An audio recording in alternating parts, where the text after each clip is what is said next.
La nueva Asamblea Nacional vuelve a reunirse mañana para integrar las 15 comisiones legislativas. Exgerente de Petroecuador, Pablo Flores, es vinculado al caso Las Torres. El juez le dicta medidas alternativas. El defensor del pueblo, Freddy Carrión, es trasladado a la cárcel 4 de Quito tras dictarse prisión preventiva en su contra. Se investiga un presunto abuso sexual. 9 muertos y 27 heridos tras un choque frontal entre un tráiler y un bus interprovincial en una carretera de la provincia de Cañar. Las noticias en Televistazo con Alfonso Espinosa de los Monteros.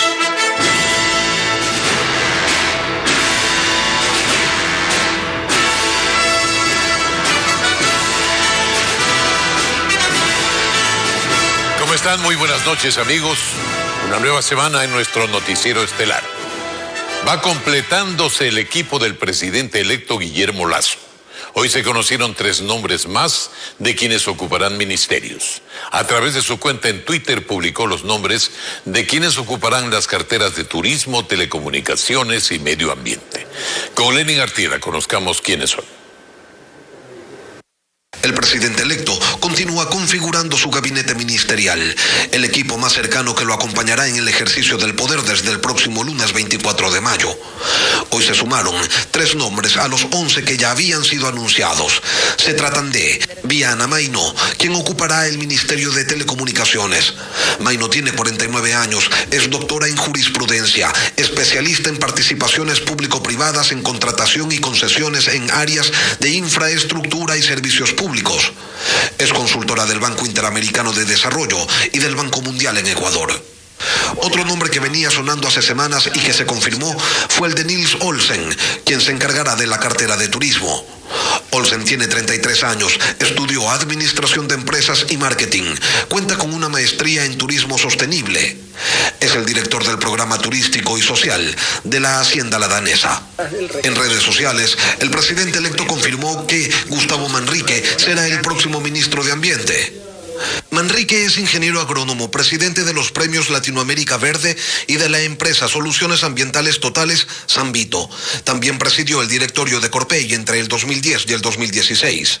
Resta todavía por conocer cerca de 11 nombres más que deberán ocupar ministerios y secretarías que se encuentran en el ámbito del Poder Ejecutivo. En el Palacio Legislativo se iniciaron los ensayos para lo que será la ceremonia de posesión del nuevo presidente de la República, Guillermo Lasso, el próximo 24 de mayo. Las Fuerzas Armadas y la Policía Nacional serán responsables de la seguridad y el acto protocolar estará a cargo del Ministerio de Relaciones Exteriores. Esta mañana se realizó el primer repaso del arribo de autoridades y los honores que recibirán. Estuvieron allí representantes de las diferentes comitivas internacionales invitadas a este evento. Las 15 comisiones y el Comité de Ética de la Asamblea se designarán mañana martes. Así lo decidió la presidenta de la Asamblea, Guadalupe Llori. ¿Cuáles son las mesas legislativas que más interesan a los diferentes bloques? Patricio Díaz nos cuenta. La nueva mayoría afina los últimos detalles a la lista de miembros de cada una de las 15 comisiones legislativas que se deberán designar este martes.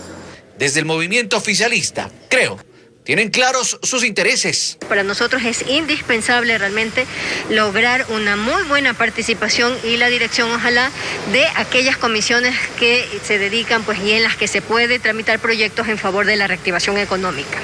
Estas comisiones son 2. La de régimen económico, donde se tratan, por ejemplo, temas tributarios, impuestos, y la de desarrollo económico, que tiene que ver con temas de producción y presupuesto, entre otros. Sobre eso no hay mayores dificultades, confirman en Izquierda Democrática. Sí, nosotros lo que estamos es buscando algunas comisiones, como por ejemplo la de justicia, la de lo laboral, la de salud. Es que precisamente, además de la Comisión de Fiscalización, todos tienen puestos los ojos en la Comisión de Justicia, donde se definen reformas penales o civiles, por ejemplo. En Pachacuti confían en que no habrá diferencias. Creo que esto aquí va a tener que primar el diálogo. Aquí no se trata de decir, esta es mía y punto porque estoy en la mayoría, sino de una u otra manera, repito, ver si tenemos las personas con el perfil también para esa comisión. Yo le pongo un ejemplo, la Comisión de Salud. Mal haríamos mañana mandando un ingeniero civil, por ejemplo, que no tiene nada que ver con la salud. ¿Y qué pasará con la minoría? Es decir, el Partido Social Cristiano y el correísmo. Desde UNES dicen que al menos con ellos sí ha existido apertura para dialogar. Evaluemos las comisiones que seguramente para el gobierno son importantes, por eso usted se habrá dado cuenta que nosotros tenemos intereses en otras comisiones, simplemente es cuestión de que sumemos, restemos y le demos a todos lo que le corresponde, sin excluir a nadie. Las negociaciones no son solo de quienes integrarán las comisiones, sino también de quienes las presidirán, pues deben garantizarse los votos a la hora de la instalación de las mesas. Por esos cálculos fallidos, algunas quedaron acéfalas por meses en el anterior periodo. En el caso Las Torres se vinculó a 5 personas más, entre ellas al exgerente de Petroecuador, Pablo Flores. Sin embargo, el juez no aceptó el pedido de prisión preventiva hecho por la Fiscalía y en su lugar dictó prohibición de salida del país, presentación periódica y grillete electrónico. Jacqueline Rodas, con los detalles. En el caso Las Torres, este lunes la Fiscalía procesó a 5 personas más por posible delincuencia organizada, entre ellas al exgerente de Petroecuador, Pablo Flores, y a su padre, el exministro Marco Flores Troncoso. Sin embargo, el juez Felipe Córdoba no aceptó el pedido de prisión preventiva formulado por la fiscal general Diana Salazar y en su lugar dictó medidas alternativas. Así reaccionó la defensa de Pablo Flores. Yo presenté evidencia documentada de nuestra tesis de defensa y eso creo ha tomado en cuenta el señor juez para tomar la decisión de no dictar una prisión preventiva. Con la presentación periódica tendrá que estar permanentemente vinculado al proceso y esperamos ahora en libertad con más calma que él pueda demostrar su inocencia. Los 5 nuevos vinculados debían ser detenidos en los operativos del pasado 13 de abril, pero no fueron ubicados. Varios estarían fuera del país. Con ellos suman 14 los procesados junto con el contralor Pablo Celi, su hermano Esteban, el exsecretario presidencial José Augusto Briones y su hermano Luis Adolfo, quienes sí cumplen prisión en la cárcel 4 de Quito. De acuerdo con los cargos formulados, todos formarían parte de una organización que desde la Contraloría, Petroecuador y la Secretaría de la Presidencia de la República cobraban a empresas contratistas para desvanecer glosas, asegurar nuevos contratos o conseguir que les desembolsen pagos atrasados. 12 de los 16 implicados en el presunto delito de delincuencia organizada en la compra y venta de insumos médicos para hospitales de Guayaquil han sido llamados a juicio. Entre ellos están el expresidente del Consejo Directivo del IES, Paul Granda, los hermanos Salcedo Bonilla y Jacobo Bucaram. José Carlos Alvarado cubrió la audiencia. La diligencia se reanudó este lunes en la Corte Provincial del Guayas. Luego de la acusación de fiscalía, el magistrado Ronald Guerrero llamó a juicio a 12 personas por presunta delincuencia organizada. Los procesados son investigados por supuesta corrupción en la compra y venta de insumos médicos para hospitales públicos de Guayaquil. Entre los principales nombres constan Paul Granda, expresidente del Consejo Directivo del IES, los hermanos Daniel y Noé Salcedo, Jacobo Bucaram y Luis Jairal Zunino, exgerente del Hospital Teodoro Maldonado del IES. El fiscal Eduardo Díaz señala que han argumentado el grado de responsabilidad de cada uno de ellos. La acusación particular la presentó el Instituto Ecuatoriano de Seguridad Social. Ellos han mantenido todo el tiempo interviniendo en audiencia, se han referido de forma explícita por cada uno de los procesados, se acogió al pronunciamiento de la Fiscalía. De alguna forma hemos tenido la misma tesis. Granda fue incluido luego de la filtración de reuniones en las que habría participado con otros implicados en el caso. Su abogado Juan Carlos Salazar explica que no hay pruebas contundentes sobre la participación de Granda en este delito y que lo probarán en el juicio. Además indica que el Seguro Social no lo señaló en el caso. La acusación particular del IES desistió la tesis acusatoria en contra de Paul Granda.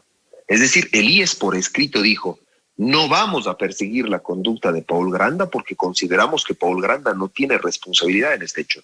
Luego, la abogada del IES oralmente, y eso también consta en el audio, dijo: nosotros al doctor Granda no le acusamos.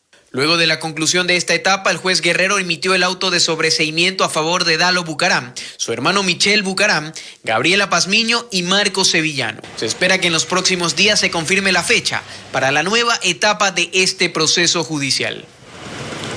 Esta mañana inició la audiencia de juzgamiento en contra del coordinador de la Comisión Nacional Anticorrupción, Germán Rodas, quien fue demandado por injurias debido a las denuncias realizadas por la comisión sobre irregularidades en la venta de insumos médicos durante la pandemia de COVID-19, precisamente en los hospitales. Todos los integrantes de la comisión se presentaron como testigos vía telemática y a través de un comunicado. Cuestionaron que se esté utilizando la justicia para impedir la tarea fiscalizadora y de control social que esta comisión realiza. Escuchemos a Germán Rodas. La Comisión Nacional Anticorrupción no se amilana frente a la corruptela. Aquellos que pretenden utilizar la justicia para acallarnos están equivocados. Hay una Comisión Nacional Anticorrupción que no le cuesta al país un centavo y estamos dispuestos, por lo tanto, a enfrentar a cualquier delincuencillo y no se diga las mafias. De tal suerte que no hay temores, sino simple y llanamente el cumplimiento de una tarea cuando enfrentamos este tipo de circunstancias que no es la primera. El defensor del pueblo, Freddy Carrión, permanecerá detenido en la cárcel 4 en el norte de Quito. El funcionario está acusado de agresión sexual y un juez emitió la orden de prisión preventiva. Francisco Garcés con lo último de este caso. La tarde de este lunes, el defensor del pueblo, Freddy Carrión, salió de una clínica privada y fue trasladado inicialmente a la unidad de flagrancia y luego a la cárcel 4 en el norte de Quito. La prisión fue ordenada por un juez de la Corte Nacional de Justicia tras conocer los pormenores del incidente ocurrido la noche del sábado en un departamento del norte de la capital, que terminó en una pelea entre Carrión y el exministro de Salud, Mauro Falconi, y la acusación de agresión sexual a una mujer que participaba en una reunión en medio del toque de queda. El funcionario reconoce que ocurrió el incidente con Falconi, pero niega que se haya producido una agresión sexual a la mujer que los acompañaba. Lamenta profundamente las circunstancias que tuvo que vivir. Existió una agresión que se produjo en circunstancias confusas además, pero una agresión con un objetivo o con una finalidad de carácter sexual efectivamente no ha existido. Por eso la defensa de Carrión prepara la apelación a la prisión. Y esperaremos que el Tribunal de la Sala Penal de la Corte Nacional de Justicia se pronuncie sobre esa apelación y pueda revisar. Y el doctor Carrión obviamente va a estar dispuesto a prestar todo su contingente para que se aclaren los acontecimientos confusos que ocurrieron. A la par del proceso judicial, Carrión afrontará también un juicio político en la Asamblea, que fue anunciado por el independiente Fernando Villavicencio, quien pidió información a 6 instituciones públicas y que será parte de la acusación. Pero aquí lo central es la probidad que debe exhibir un funcionario público. Tenemos ya algunas certezas de que los 3 que son funcionarios públicos y en particular el defensor del pueblo habría utilizado bienes públicos en esta fiesta de los excesos. De las 3 personas que participaron en el incidente, Carrión es el único detenido. El exministro Falconi fue liberado por decisión del juez y consta en el proceso como testigo, mientras que a la mujer supuestamente agredida se le asignó seguridad policial.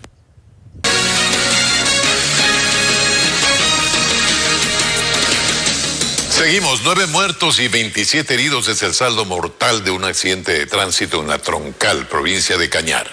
Merlin Ochoa nos informa que los conductores quedaron atrapados entre los fierros de los automóviles y fue necesaria la utilización de maquinarias. Completamente destruida quedó la parte delantera de este bus y este tráiler luego del mortal accidente que se registró en la zona de Cochancay de la Troncal en la provincia del Cañar. Minutos después del accidente, en las redes sociales circularon las primeras imágenes del choque. En la calzada habían sido colocadas las víctimas, algunas aún agonizando. Mario Carchi nos cuenta que él ayudó a sacarlas por las ventanas. El herido sí, una señora, cuando pudimos bajar, una señora, gente que gritaban, que pedían auxilio, que por favor les ayuden a salir. Tras el impacto, 9 personas fallecieron y otras 27 quedaron heridas. La mayoría eran pasajeros de esta unidad. Su situación es crítica. Sí, están un poco graves por el mismo impacto del hecho de que fue fuerte el choque. Entonces sí, están en diferentes hospitales, están ya justamente atendidos. ¿De qué provincias? De la provincia de Cañar, de la provincia de La Suay y parece que también del Guayas. ¿Menores de edad? No se ha escuchado nada con respecto a menor de edad. Según versión oficial, el conductor del tráiler se quedó dormido, cambió de carril y chocó de frente al bus de la Cooperativa Interprovincial San Luis, que iba con 34 pasajeros. Los vehículos quedaron destrozados. La neblina, y como este es un tramo de una avenida recta, entonces se ocasionó lamentablemente el accidente. Muy penoso, muy triste. Tanto el conductor del tráiler como del bus murieron en el accidente y fue necesario la utilización de maquinarias para sacar sus cuerpos que quedaron atrapados entre los fierros. Y mueren muchos choferes, mueren. ¿El familiar suyo? Sí, el del bus, sí. ¿Cuántos años tenía? 46 años. Bueno, son los trabajos que se está realizando en este momento ya con Fiscalía, el levantamiento del cadáver, personal del CIAD, realizando las diligencias y los peritajes correspondientes. 4 unidades de socorro llegaron hasta el lugar. En el momento del choque había neblina en el sector. El accidente paralizó la circulación en la zona, por lo que la fila de carros se extendió por 2 kilómetros. Un tráiler y un bus. ¡Qué choque! El desbordamiento del río Tarqui en Cuenca mantiene anegadas a varias comunidades de esta zona del Austro. Las lluvias en Azuay provocaron la crecida más grande de este río en las últimas 3 décadas, dejando a decenas de familias damnificadas. Bessie Grange con las imágenes y con el informe. Son imágenes aéreas grabadas en el sector Carmen del Gullo, en la parroquia Turi, en Cuenca. El desbordamiento del río Tarqui dejó a esta y otras zonas del sur de la ciudad anegadas. Las lluvias del fin de semana fueron la causa para el incremento del nivel de este río, que alcanzó una fuerza devastadora, como explica el alcalde Pedro Palacios.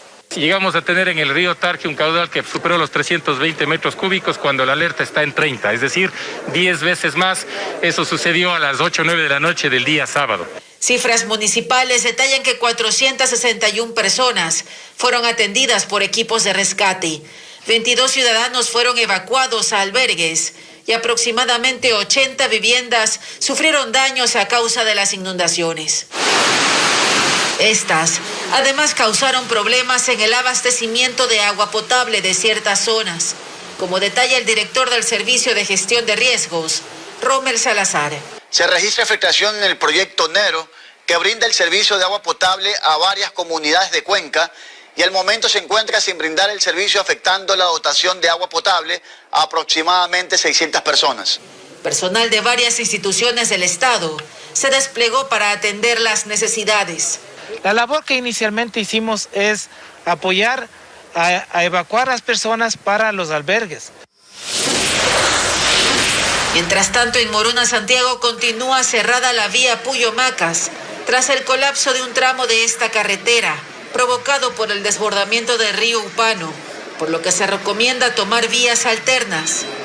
Al momento, la vía se encuentra cerrada en su totalidad y la vía alterna es Santa Ana, Sevilla, Sucúa.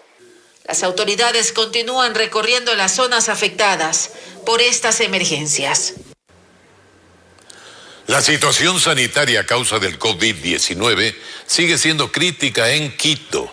Incluso desde una de las casas de salud aseguran que este será el mes de mayor mortalidad por el virus.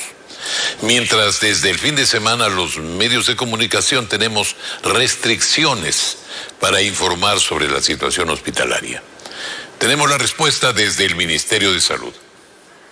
El COVID-19 en Ecuador aún no permite dar descanso a los médicos, pues solo en lo que va de mayo ya hay 26.200 casos más. Es decir, que cada día al menos 1.500 personas se estarían infectando. A esto se suma la situación hospitalaria que, según denuncias de los médicos la semana pasada, no ha dejado de ser crítica, pese a los toques de queda de los fines de semana, lo que incluso ha complicado el stock de medicamentos en los hospitales y ha elevado la mortalidad. La mañana de este lunes solo pudimos obtener información del Hospital de la Policía, en donde sus autoridades manifestaron que mayo será el mes de mayor mortalidad. Nosotros el mes de abril fue el mes más crítico para el Hospital de la Policía. Tenemos 33 fallecidos. Sin embargo, también hay que recalcar que tenemos 25 muertes, lo que va del mes de mayo. Es realmente un tanto alarmante. Sin embargo, ya no podemos acceder a información de otros hospitales, pues nos indicaron que solo el Ministerio de Salud será el único autorizado para hablar de la pandemia. Pero allí no se gestionan nuestros requerimientos. Francisco Rocha, director de la Asociación Ecuatoriana de Editores de Periódicos, asegura que la intención de poner este candado informativo a puertas de la salida del gobierno contradice su ofrecimiento de transparencia de la información, pues en los hospitales se conoce de forma directa lo que está ocurriendo.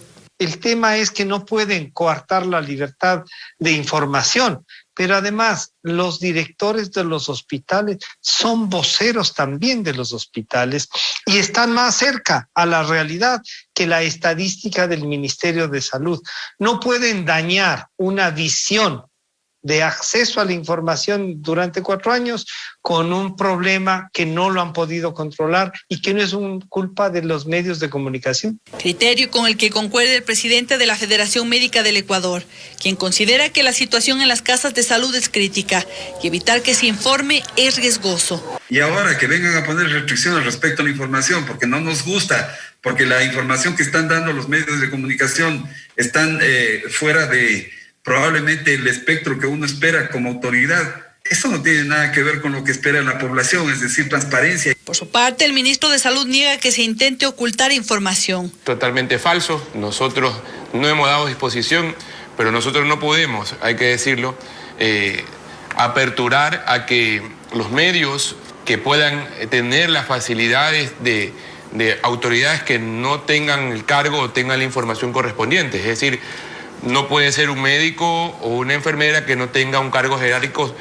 Ecuador ya sobrepasó los 410,000 casos de COVID-19 y según los registros oficiales ya hay más de 19,000 muertes por el virus. Habrá que encontrar la manera de seguir informando sobre este tema que es la principal preocupación de los ecuatorianos.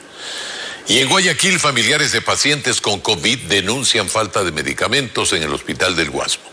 Aseguran que les piden conseguirlos sin recetas y fuera de la casa de salud se los venden hasta 4 veces más alto del valor comercial.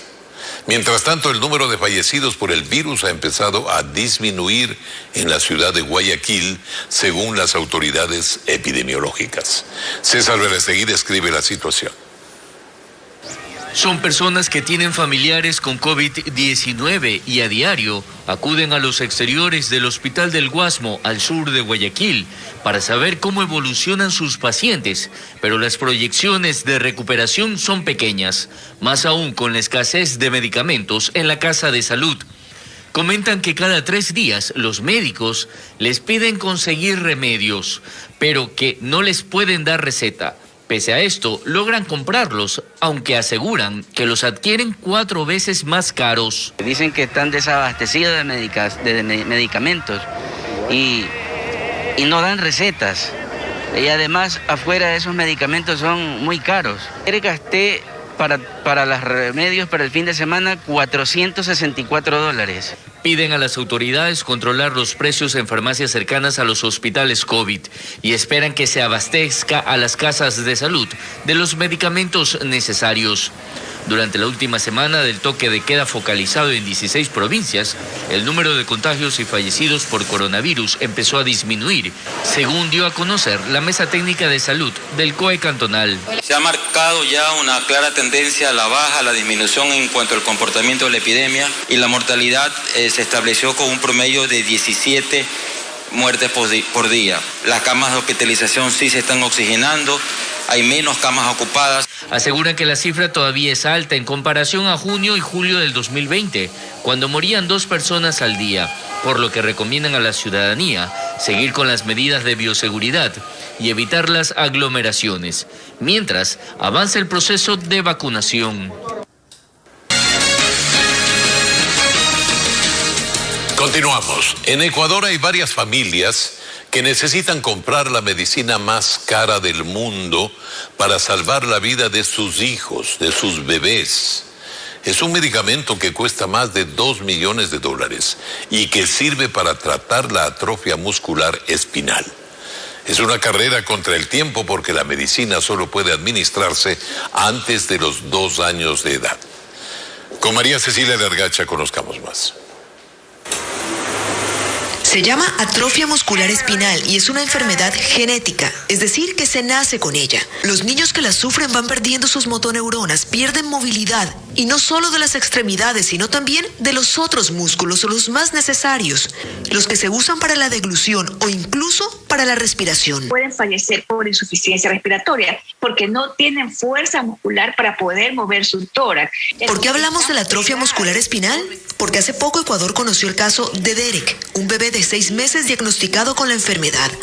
Un bebé que para sobrevivir solo tiene una esperanza: conseguir este medicamento, Zolgensma, el medicamento más caro del mundo. Está valorado en $2.1 millones. Para ser exactos, cuesta $2.125.000. Y resulta que en Ecuador no es solo Derek quien lo necesita. Hay otros niños como él diagnosticados con la misma enfermedad, cuyas familias están igual de desesperadas. Esta medicina se aplica una sola vez en la vida y forma parte de una estrategia relativamente nueva llamada terapia génica, es decir, introducir en el cuerpo o reemplazar el gen que no funciona y que causa la enfermedad. O sea, con la terapia génica puede curarse todas las enfermedades genéticas que conocemos. Hay 15.000 enfermedades genéticas actualmente conocidas. Entonces, todas pueden curarse. Podrían, pero todavía es una terapia relativamente nueva y que sigue en investigación y desarrollo. La tecnología es muy costosa. De hecho, hoy día estamos hablando de diagnóstico. Los diagnósticos son caros. Solo diagnosticar la enfermedad es caro, porque, entre otras cosas, el diagnóstico no se hace en el país. Es una condición que en otras partes del mundo ya se le está detectando incluso al nacer, porque mientras más rápido haces el diagnóstico, a lo mejor mejor probabilidades de vida tiene ese paciente. Es que a medida que el tiempo pasa van muriendo más y más neuronas y la enfermedad se va agravando. Por eso que el protocolo para esta medicación es hasta antes de los 2 años, porque si no ya después la situación es mucho más compleja. Sin este medicamento, y estamos hablando del más caro del mundo, su posibilidad, la de esos 3 bebés, es 0. Es 0. Por eso, porque es una enfermedad catastrófica, las familias han tocado la puerta del Ministerio de Salud para que sea el Estado el que se haga cargo de conseguir el medicamento. No damos más detalles. El ministro ha dicho que sí, que están haciendo trámites y que ya se verá. Pero el tiempo pasa, los ministros cambian y así, sin respuesta, los niños van agravándose cada día un poco más.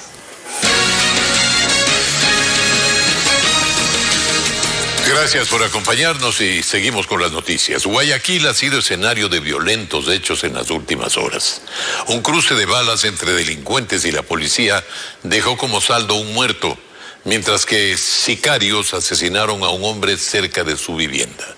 César Verastegui nos informa sobre estos sucesos.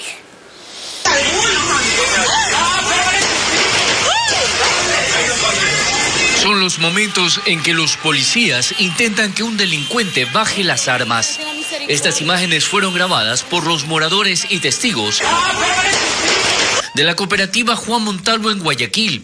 El ladrón intentó robar este vehículo blanco para poder huir. Tras dispararle al dueño del carro, los uniformados hirieron al agresor. Esto ocurrió luego de que 3 ladrones intentaran robar una farmacia. Sin embargo, el delito fue frustrado por un policía que patrullaba en el sector. Logrando someter a una de ellas, la cual la baja de la motocicleta en la que huían y se produce una pelea entre los dos. 2 de los 3 delincuentes lograron huir, mientras que el dueño del carro, que resultó herido por los antisociales, se encuentra estable. El carro blanco es de un señor que llegó a comprar huevos ahí a este negocio y el ladrón le disparó, parece que en la espalda. El delincuente falleció antes de llegar a una casa de salud, pero este no es el único hecho violento que se registró durante la mañana en Guayaquil. Antes de las 7 de la mañana, en la 41 y la Q, suburbio de la ciudad, 2 personas en moto asesinaron con varios disparos a un hombre de 35 años a pocos metros de su vehículo. Las detonaciones alarmaron a los vecinos y familiares de la víctima. Aseguran que el 1 de mayo llegó de España al país y no tenía enemigos. nada, si él recién vino, ¿cómo va a tener pelea con alguien si recién él vino de España? Unidades especiales de la policía investigan las posibles causas de este crimen. Con este asesinato asciende a 197 el número de muertes registradas desde el 1 de enero hasta el 17 de mayo en Guayaquil. El Comité Nacional de Operaciones de Emergencia no solicitará un nuevo estado de excepción por la pandemia del COVID-19. Se prevé que para el próximo feriado del 24 de mayo sean los municipios del país los que analicen las medidas para evitar el incremento de los contagios. Reducción de aglomeraciones, indisciplina social, fiestas clandestinas e incumplimiento de toque de queda sería el resultado del confinamiento por el estado de excepción vigente en 16 provincias del país. Ese es el balance entregado este lunes por las autoridades nacionales sobre la medida que se aplicará hasta este jueves 20 de mayo. Es la primera vez durante toda la pandemia en sus situaciones críticas que el RT, la tasa de reproducción, están todas las provincias en verde. Esta es una gran y una extraordinaria noticia para el país. En cuanto a las provincias en que más detenidos existió, tenemos la provincia del Guayas con 84 ciudadanos, Pichincha con 50, Azuay con 31, Esmeraldas 19 y El Oro con 14. Sin embargo, el COE Nacional no solicitará al Ejecutivo un nuevo estado de excepción por la pandemia del COVID-19, porque consideran que no será necesario. Porque ya está calificada la ley especial para manejo de crisis en pandemia y está calificado por el CAL, es decir, ya cumplió con todos los deberes y requisitos. Esperemos que esto en los próximos días el Ecuador pueda tener una norma que le permita enfrentar la pandemia sobre una base legal, lo que nosotros lastimosamente no la tuvimos. Por ello, se prevé que para el próximo feriado del 24 de mayo, los municipios del país serían los que apliquen eventuales medidas para evitar el incremento de los contagios. El puente internacional de Rumichaca no fue reabierto este lunes como lo habían anunciado las autoridades de Colombia. Únicamente el paso está abierto para exportaciones e importaciones. Ecuador debió reforzar la seguridad en el paso internacional de Rumichaca.